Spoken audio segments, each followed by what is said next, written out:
तो हेलो बच्चों, देखो ये पीछे जो तुम देख रहे हो प्रॉब्लम्स, ये हर एग्जाम में लगातार पूछा जाता है। चाहे वो जेई एडवांस का एग्जाम हो जाए, चाहे वो जेई मेंस का एग्जाम हो जाए, चाहे वो नीट का एग्जाम क्यों ना हो जाए, तो हर एक एग्जाम, चाहे वो WBJEE क्यों ना हो जाए, हर एक एग्जाम में ये क्वेश्चन आपको देखने को मिलेगा और इतना कॉम्प्लिकेट आपको पढ़ने में लगेगा। लेकिन इसका सॉल्यूशन बहुत सिंपल है बच्चों। देखिए मैं अभी इसका कंसेप्ट बता चुका हूं कि क्या करना है, क्या दिया है तो क्या करना है।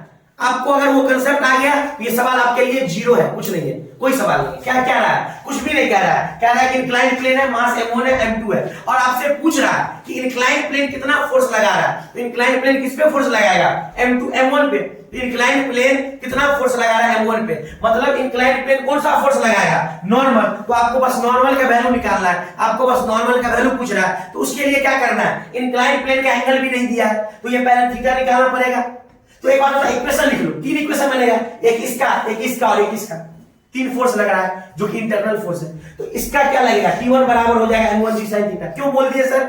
इसलिए बोले सवाल में कह दिया कि किसमें है? सवाल में कह दिया रेस्ट में, कि सिस्टम पूरा का पूरा रेस्ट में, मतलब इक्विलिब्रियम। रेस्ट का मतलब इक्विलिब्रियम, और इक्विलिब्रियम में नेट फोर्स क्या होता है? जीरो। मतलब ऊपर वाला फोर्स नीचे के बराबर, ऊपर वाला नीचे के बराबर, ऊपर वाला नीचे के बराबर।